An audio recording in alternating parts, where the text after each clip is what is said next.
Hey everyone, welcome back to another session looking into MCP apps, into GPT apps, and just learning more about this whole new crazy world. I'm JC, I'm a product designer and developer, and my whole job these days is trying to understand what is happening around all this new tech. And here with me, I have Toby. So would you mind doing a quick intro? Sure. So I'm Toby, CEO of Lovable Design. And again, and by JC, I'm just trying to learn and see how we can use all these things. I think it's moving really fast, this whole space. I don't think anyone's really got it sorted yet. And it's interesting to think about where it's going to go next. And I guess I'll hand over to Ray. Cool. Hi, I'm Ray Deck. I've got about a quarter century under my belt as a developer, CTO, and data scientist, which I sort of got into before there was really that word. Working here to understand more about the GPT apps. I'm currently run a State Change AI, where we focus on a community where we focus on mentoring through the hardest 5% of technical challenges around AI-driven development. And MCP apps definitely are in the category of being what is challenging because it's so new. And so I'm excited to get to learn with you all today. Awesome. Right. So today what I have for you is something that was inspired by one of the discussions that we had with Robert Bolos, which the episode you will be able to find in our channel. It was an interesting one and basically revolved around how Robert was building UIs on top of the NCPs that he was using for his agency, for his clients to build backends and apps. So I think a lot of that is still unknown. So there's a lot of things that we are experimenting with, he was experimenting with, but it made me think that probably a lot of the bulk of the MCP apps that we are seeing will be shaping or leaning towards helping developers build faster or at least have a clear mental model on how to build and ship products, right? So what I wanted to do today is I wanted to look at Lovable, the famous app builder, and see how the GPT app for Lovable works, where it breaks, and then hopefully spark some thoughts and live discussion. Great. Right. So for today's demo, we want to zoom in a little bit more into our modes of work. As you already know, we have these different modes of work, and for each GPT app, it will be more focused on one or the other, but they usually go through each of them. Now, what I want to focus today is in the creation mode of work. So Lovable is a creation first app. It falls under that category in our taxonomy because it creates an artifact that basically you can then hand over to, in this case, Lovable app, where you can hopefully continue to work on it. Or eventually the GPT app could become the place where users, developers work on the projects.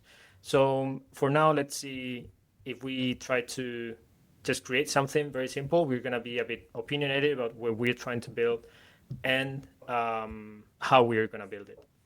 So what I'm going to do is I'm going to try to copy this, which is my understanding of the product that I want to build. I want to build something that is like a marketplace for travel creators to sell their travel knowledge. So it will have a very simple data schema, which is buyers and creators. And then you can, so as a creator, you can publish a trip, you can sell it, and a buyer can purchase those trips, right? Pretty simple. And I'm expecting Lovable to basically do all the hard work for me, as it does on the website, and then flag up anything that I might be missing. So let's try to start the chat. I see Lovable is invoked here, and now I'm gonna just paste this. And for now, I'm constraining a bit. I don't want it to generate the UI just now. Let's see. I'm trying to create like the first draft for me to sign off. So I'm also testing the waters. So, okay. So the interesting thing here, what I see, which we've seen in creation first apps, is the UI. That's delayed, right? Because it needs some criteria, and it needs to sign off first on what it's going to build. So here it's presenting me like a clean production grade schema for trade mix that supports creator marketplace, purchases, payouts, and access control. Okay, so this sounds pretty complete and also complex. So I'm excited to see what it does. Right, so it's defining the user tables, it's defining the relationships between them, right? User, creator.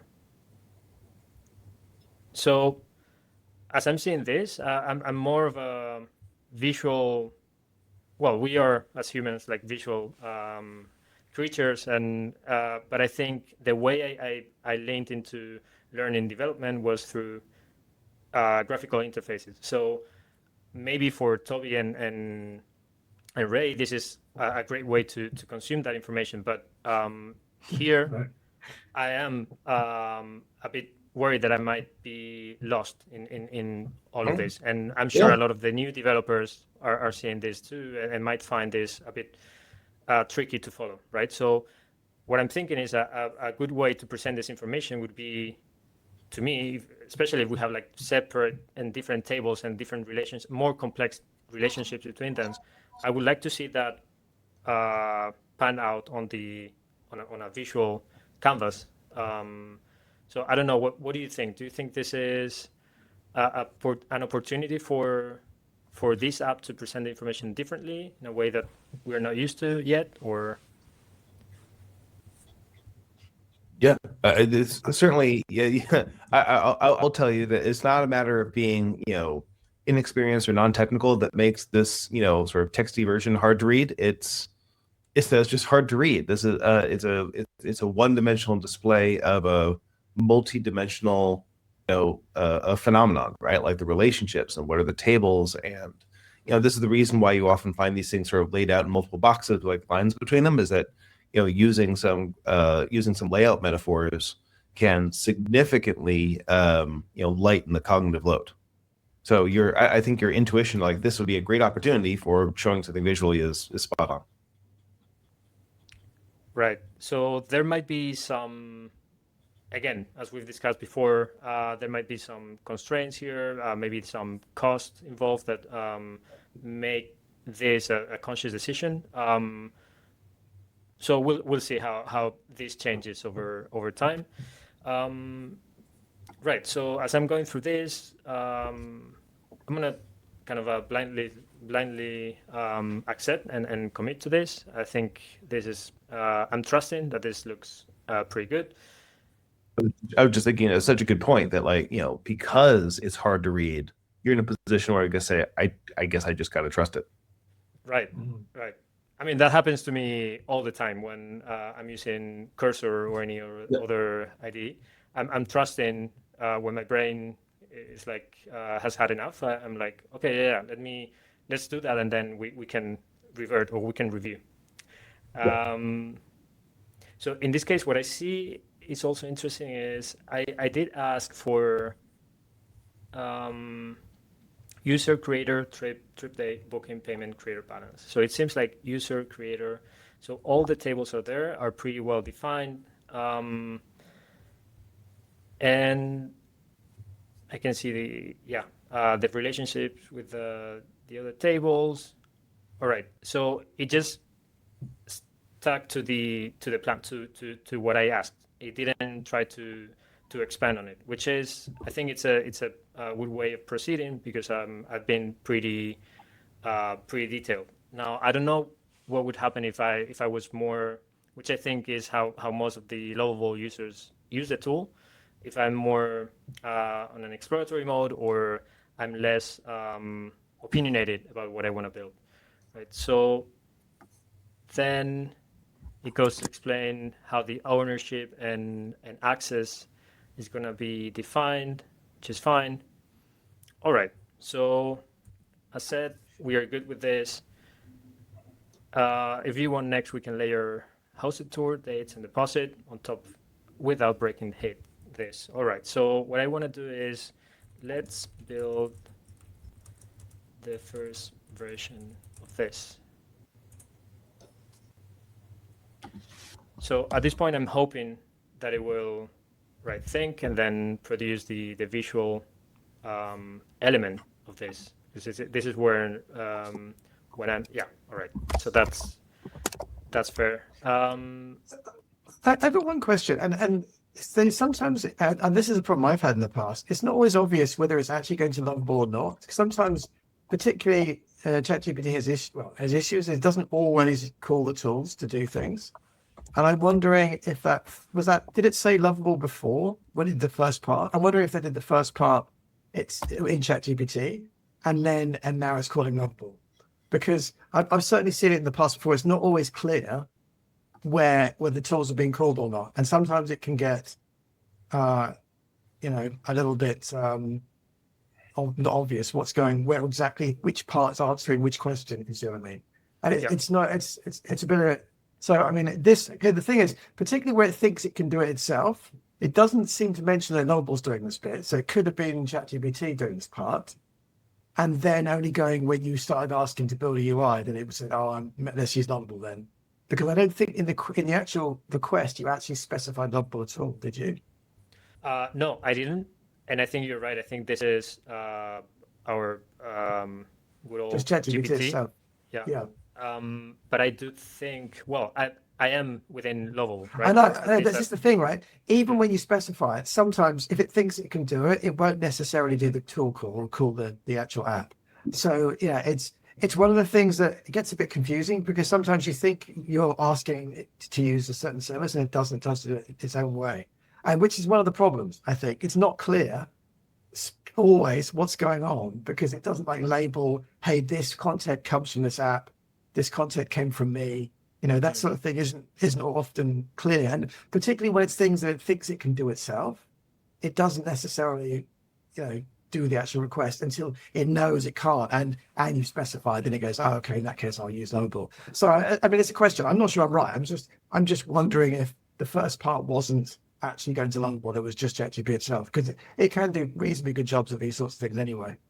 Yeah, but I think it could also so part of the problem with this could be so I think you're right. I think it seems like this has some, to a certain degree, context from Lovable, what it can do, what it cannot do, but I'm not sure that everything that GPT is presenting me here, so this might be like a very simple use case, but right now, but maybe GPT hallucinates and thinks that Lovable is able to do X or Y, and then answers to me in that way, telling me, hey, let's do this or that, and then when it actually calls a tool, it is just a failed experience, because then we learn later in the flow that we are actually not able to do this on Lovable. So I think that could be a risk of this kind of a split. I'm not sure how much of it is intended or I think this is such a good point. I think it kind of goes with the whole trust thing from before. I'm looking at this big sea of text. I guess that seems okay, right? I think there's a similar trust issue when stuff is getting mixed together in the text flow here, right? Because to Toby's point, we don't really know whether it's ChatGPT sort of coming up with an answer, whether this is a ChatGPT doing a tool call somewhere else and coming up with an answer, like doing some homework maybe, but not using Lovable for it, or whether it's downstream of a tool call with Lovable, right, where it's actually got information from there to do this, which actually brings up another really neat point about MCP apps. Is that by putting it into the widget, you are making super clear where the information came from, right? So you're like, well, I don't know whether this came from ChatGPT or the widget. Well, I'll tell you, or ChatGPT or Lovable. I'll tell you, anything that's in the widget definitely is from Lovable, because that's Lovable's little playground there. So this becomes something that we can do. Not only can we increase functionality across your framework of IC and E, right? But also we can increase trust in what's happening by saying, well, sure, we'll send it into the main text, but by throwing up the widget, it will make super clear which part of it was really coming from us. And if you don't see your widget, well, it didn't come from us. It becomes like a seal approval type thing. Right. And you're sort of looking around for where can this happen? I think Lovable's approach is using it for permission requests, right? That's kind of what they're doing with this whole initiate stack, right? Hey, are you sure you're ready to spend money with us? Which is reasonable. But I think there's another opportunity earlier on for it to, grab the wheel a little bit to demonstrate that it is in fact driving, or to make clear which part of it is in fact driving, which then drives up trust with that brand. Yeah, very good point. I think it also ties back to what we were discussing in one of the previous episodes around authentication. Like it seems like there are different pieces to the experience that are fragmented or that live in different places of the whole environment. And this seems like something that I would have done, or that Lovable should have asked before I basically committed to using the tool. So maybe during the authentication process, which is just connecting the app. So it seems, I think, to your point, it seems like there are different ways that the UI widget or the different elements that come into the app that could be presented to the user to make a more continuous and logical flow. I think that is what we are going to be finding more of, like as companies start and developers start to think more about how to unify and make a continuous flow of the whole of the different pieces that make up a GPT, an MCP app, right? All right. So at this point, we're ready to build. So it's asking to initiate the project.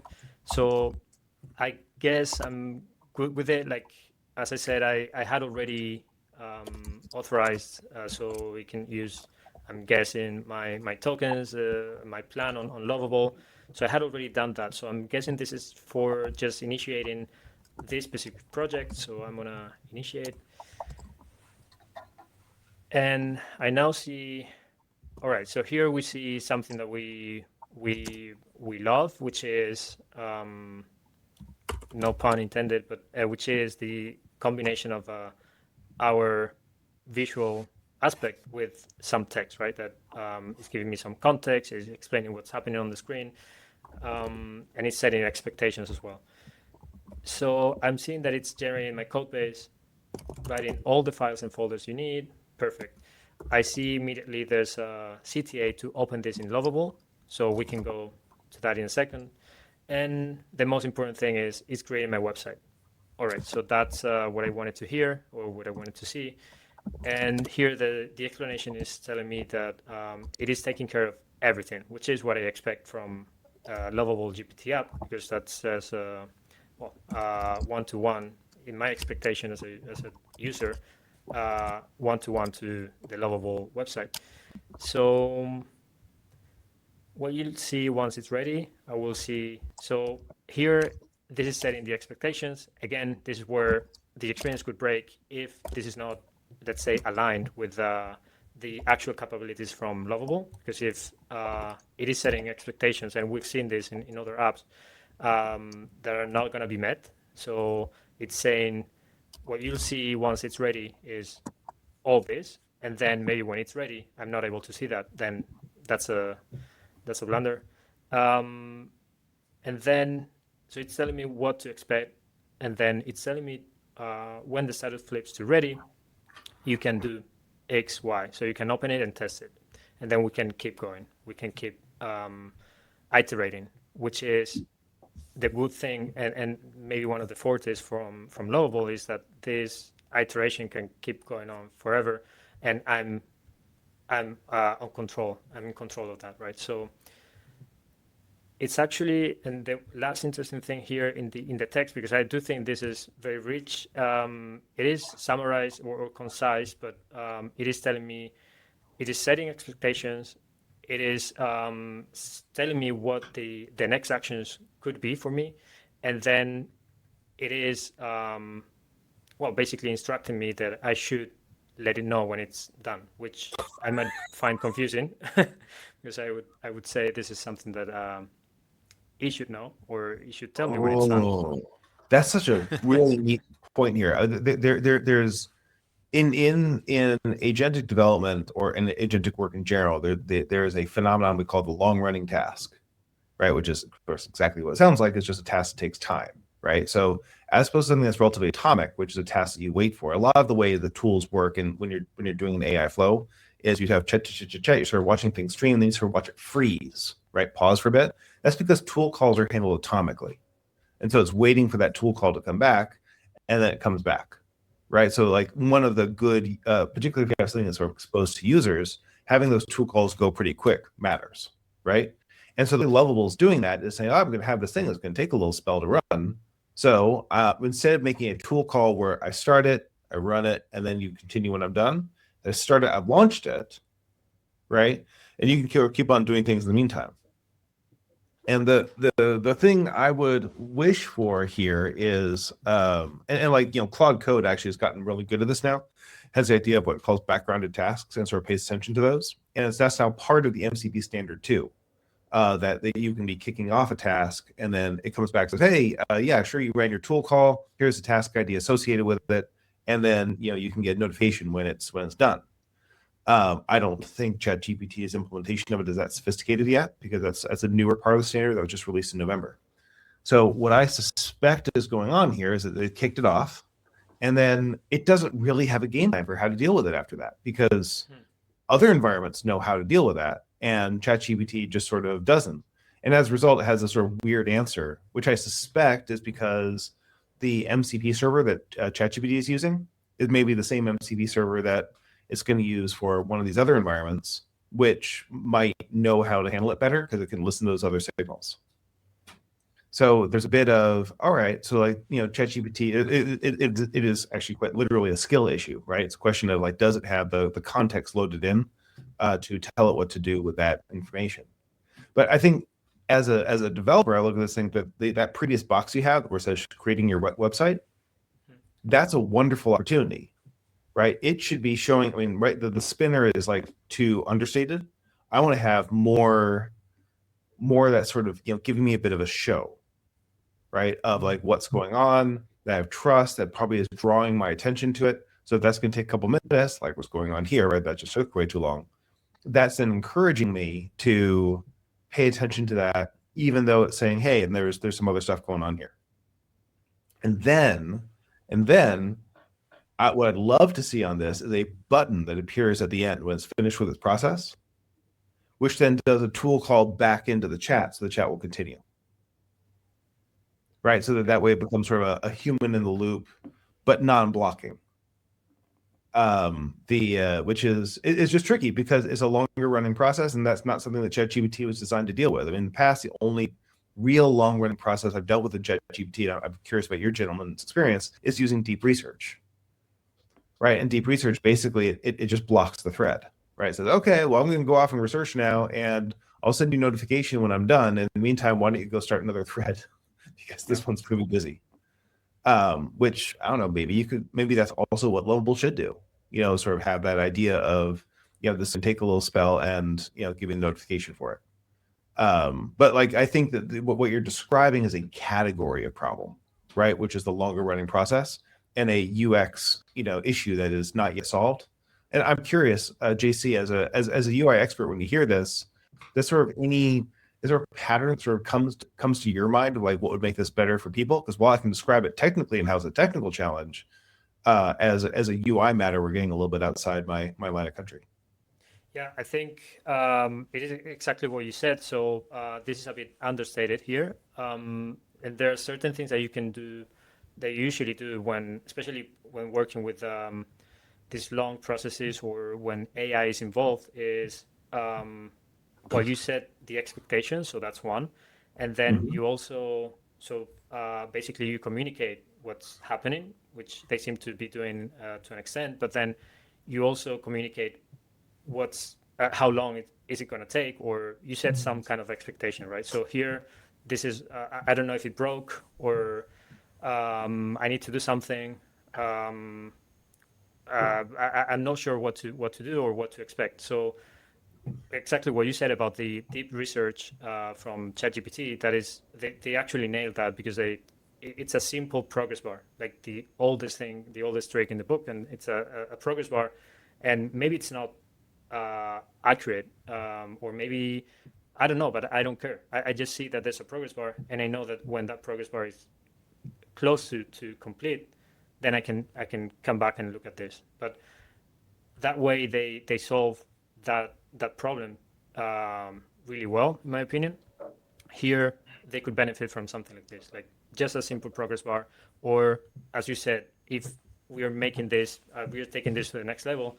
I think it could really benefit, as you were mentioning, from well, basically explaining to me or displaying what it is that we are generating. So I'm sure there are ways that Lovable could expose, maybe, I don't know, like a display of the different tables that we're generating.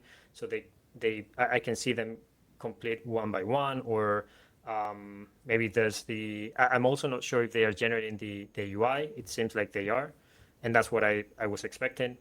But I would also love to see that in the making. So, for example, Lovable, when it does this on the web version, they basically show you the progress. Yeah.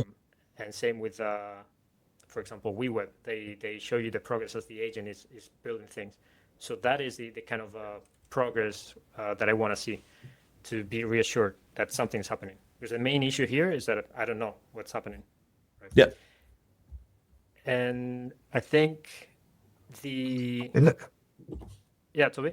It looks a bit broken, I'm guessing, right? Because it should have come back by now. Wouldn't it? Yeah, at this point, I'm guessing what they are trusting is that I go to Lovable, and then I probably tell them. So Um, when you use in the past, does it actually change this box saying creating a website? Does it actually become the app when it's yeah, finished? it becomes like a preview. Actually, in the I- window. Yeah, Okay. I don't think you can do much with it. I think it's just a preview. And then I think the main CTA still remains open this in Lovable.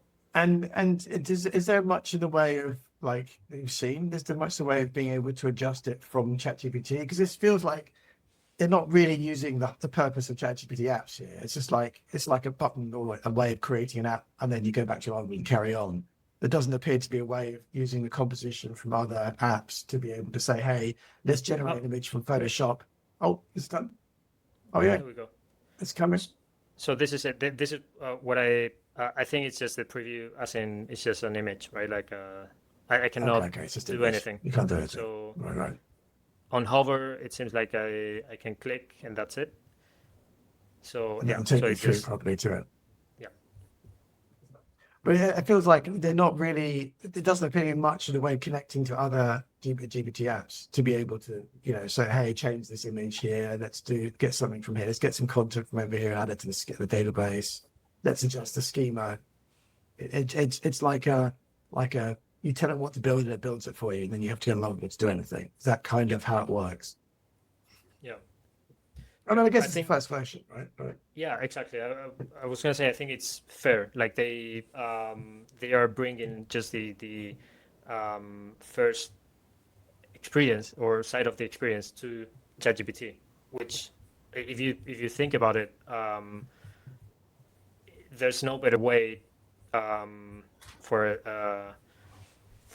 a product like Lovable to use a GPT than relying on the prompt, because all these products they are from the very beginning they are using this same method of just a chat exchange of a couple of messages and then build you something. So it's just the same, but they transported that here.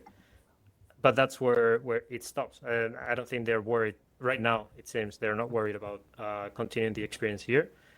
Probably, I'm guessing, and maybe here you guys can tell me more, but I'm guessing that making edits from here might be a bit challenging, and that's why they probably stop here rather than delivering a half-baked experience. That's an interesting Yeah, point. that's true. Yeah. Sorry, Ray. Go on. I was going to say that I actually think that there's an amazing opportunity for it to continue to make edits because, especially since it's primarily driven by the chat. Here's the chat, right? Hmm. You can sort of say, oh, well, Yeah, maybe have this, and then have it show a new version of it down below because it'll just be a new copy of the widget. oh, wait, and there's a whole ton of things. I mean, if you imagine that, let's suppose we've got lots of things connected, you can say, right, now I've got my preview.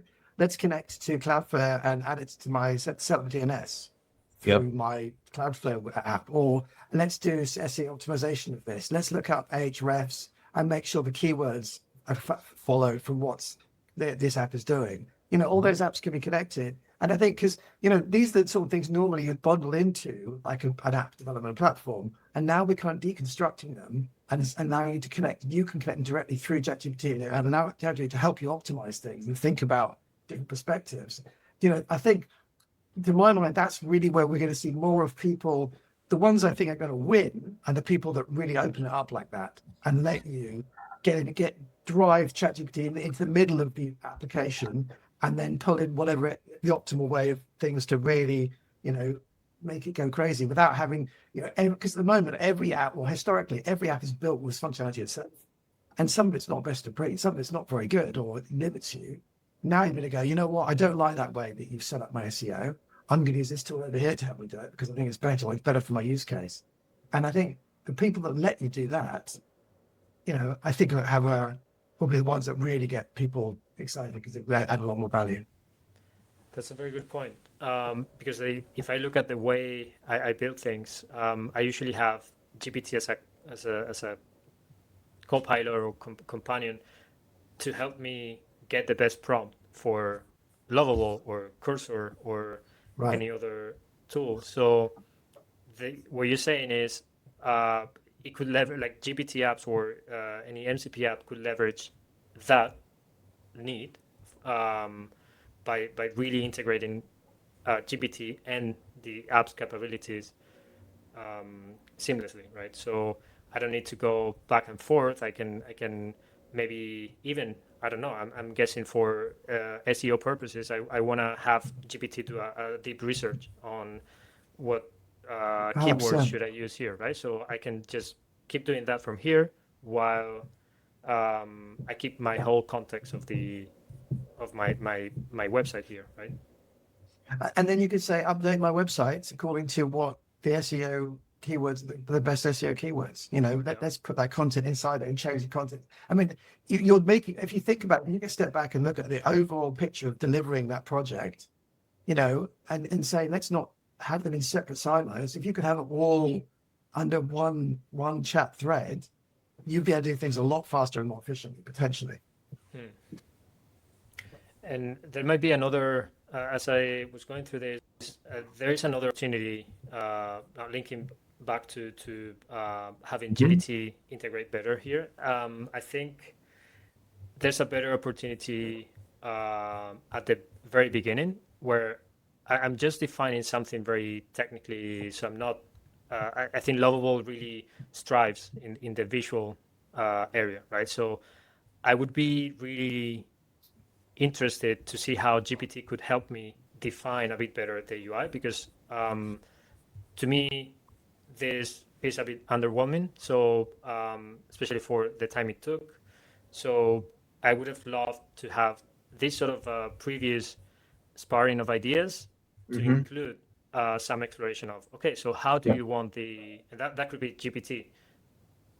Again, aware of Lovable's capabilities, but it could be GPT saying, okay, so are you thinking, I think we could go with a imagery-based UI because this is like exploratory or travel related, etc. So there are things there that I could benefit from discussing with ChatGPT before it commits to creating this. I mean, this is where I think this is a good example, I think, where ChatGPT apps can really work, right? Because potentially you could go to, I don't know, you could have an MCP to another service like Stitch, for example, and say, okay, give me some great designs for this kind of website. So you have a whole bunch of different designs. So you can kind of iterate through some designs of a different service. And then you say, okay, take image 4 and feed it to Lovable and say, Lovable, build me a website that's all based on this theme. So, and I don't know if Lovable, I'm guessing Lovable would do something like that, because you can give images at the beginning. I don't know how good it is at following that sort of theme, but I think that's, for me, is kind of the promise of all this, right? Being able to kind of use the best of breed, or at least the best for your use case, and then have it feed into the next part of the process that uses that, then does its optimal, does what it's really good at, right? And then, so rather than expecting everyone to do everything perfectly, you can kind of pick and choose the things that work together. So I think that would be really interesting to see, actually, we may be coming back to this later on and doing again, trying to feed it images and see how well it builds according to the sort of themes that you fed in, because that is a great way, really, this stuff comes really valuable. Super.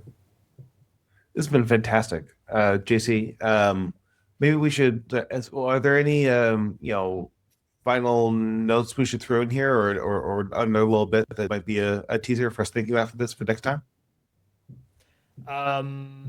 Not really. I think we've discussed most of it.